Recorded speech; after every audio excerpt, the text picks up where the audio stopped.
Hello everyone, how you doing? This is my new Apple Watch 6 Space Gray with a solo loop bracelet.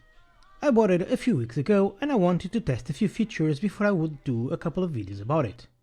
I prepared an unboxing video, as you can see, but I sucked so much at it that I prefer to spare you this disaster and jump right to the point of this video. I skipped the Apple Watch 5 because I didn't find that it had so many new features that would make it worth it. I've been rocking the Apple Watch 4 for the last 2 years and I love it. The battery could be better, but it's good enough for the whole needs of a day. So, why did I bought Apple Watch 6? Two reasons: improvements in the Always On feature and the oximeter function. I'll do a video about this feature soon. Now, the Always On display feature. To turn it on, you need to go to the Apple Watch app in your phone, scroll down to display and brightness and toggle it. And it's done. And let me tell you, I love this feature. I had forgotten how good it was to be able to see what's on the watch screen from any position with a simple wrist movement. That can be especially useful when you are in a conversation with someone and you just want to take a peek to see if you are running late.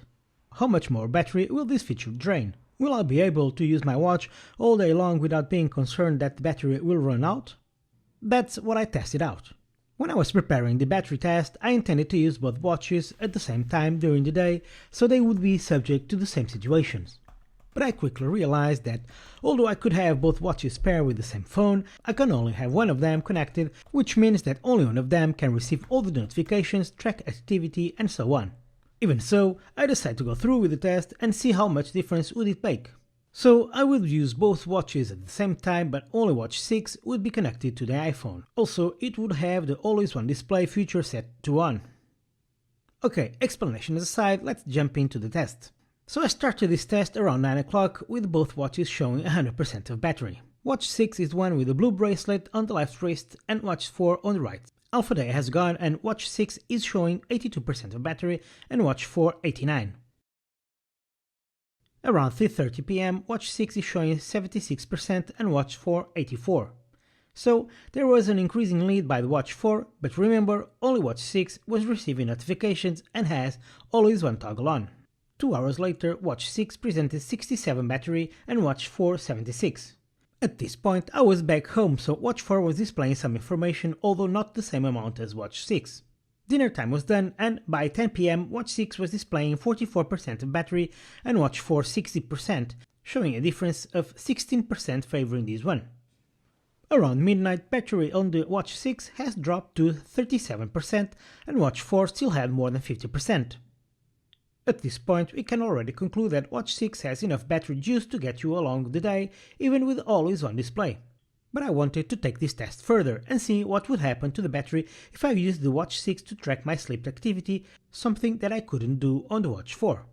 After nearly 8 hours of sleep tracking in the next morning, watch 6 had 21% of battery life left, which is the same to say that watch 6, even with Always On display, can last more than 24 hours on non-stop use.